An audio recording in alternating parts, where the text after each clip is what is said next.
ഒരു തെരഞ്ഞെടുപ്പിലേക്ക് പോവുകയാണ്.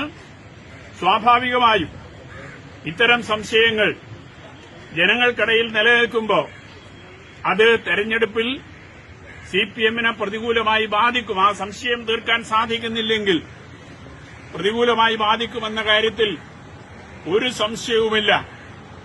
അതുകൊണ്ട് ഞാൻ ഉന്നയിച്ച വിഷയത്തിനാണ് മറുപടി പറയേണ്ടത്. ആ നിലയിലേക്ക് ഇപ്പോഴും കണ്ണൂർ ജില്ലയിലെ നേതൃത്വം തയ്യാറായിട്ടില്ല എന്നതുകൂടി ഇതിന്റെ ഭാഗമായി സൂചിപ്പിക്കുക.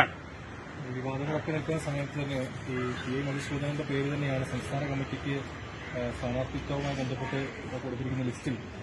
ജില്ലാ സെക്രട്ടേറിയറ്റിന്റെ തീരുമാനം അങ്ങനെയാണ്. ടി മധുസൂദനൻ എന്ന പയ്യന്നൂർ മത്സരിക്കട്ടെ, മറ്റൊരു പേരിലേക്ക് എത്താൻ കഴിഞ്ഞിട്ടുമില്ല. ഈ വിവാദങ്ങളൊക്കെ നിൽക്കുന്ന സാഹചര്യത്തിൽ അത് പാർട്ടി അത്തരമൊരു തീരുമാനം തന്നെയാണ്, മധുസൂദനെ സംരക്ഷിച്ചു പോരുന്ന തീരുമാനം തന്നെയാണ് എടുക്കുകയും ചെയ്യുന്നത്. എന്താണ് അതിലുള്ളൊരു പ്രതികരണം? ഇതില് പാർട്ടി കണ്ണൂർ ജില്ലാ നേതൃത്വം തുടക്കത്തിലൊരു കാര്യം ഈഴെ വിശദീകരിച്ചു. പയ്യന്നൂരിലെ സാമ്പത്തിക വിഷയവുമായി ബന്ധപ്പെട്ടുകൊണ്ട് പാർട്ടിക്കൊരു നയാ പൈസയും നഷ്ടപ്പെട്ടിട്ടില്ല, ആരും വ്യക്തിപരമായി ഒരു നയാ പൈസയും അപഹരിച്ചിട്ടില്ല എന്ന് തുടക്കത്തിൽ പാർട്ടി ഈഴെ വിശദീകരിച്ചിട്ടുള്ളതാണ്.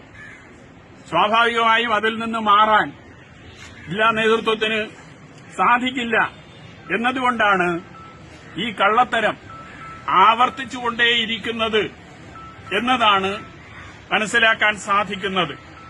ഇന്നലെ ജില്ലാ സെക്രട്ടറി ഉൾപ്പെടെ പങ്കെടുത്തുകൊണ്ടാണ് പയ്യന്നൂർ ഏരിയ കമ്മിറ്റി നടന്നത് എന്നതാണ് മനസ്സിലാക്കുന്നത്. ആ കമ്മിറ്റിയിൽ ഉൾപ്പെടെ പയ്യന്നൂരിന്റെ വികാരമെന്ത് എന്നത് ജില്ലാ സെക്രട്ടറിക്ക് നേരിട്ട് ബോധ്യപ്പെട്ടിട്ടുണ്ടാകും എന്ന് കൂടി ഞാൻ മനസ്സിലാക്കുക.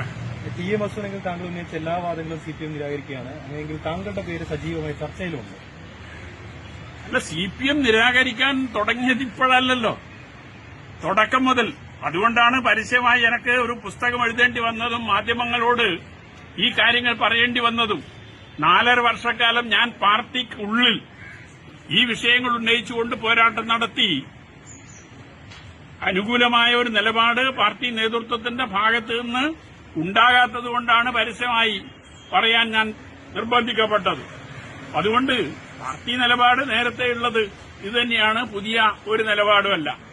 സ്ഥാനാർത്ഥിത്വം സംബന്ധിച്ച് അന്തിമ പട്ടിക വരുമ്പോ അത് സംബന്ധിച്ച് അഭിപ്രായം പറയാം. ഏതായാലും പ്രാഥമിക പട്ടിക ജില്ലയിൽ നിന്ന് പോയിട്ടുണ്ട് എന്ന് നിങ്ങൾ പറഞ്ഞത് ഞാനും വിശ്വസിക്കുകയാണ്. പക്ഷേ സംസ്ഥാന സെക്രട്ടേറിയറ്റ് ആ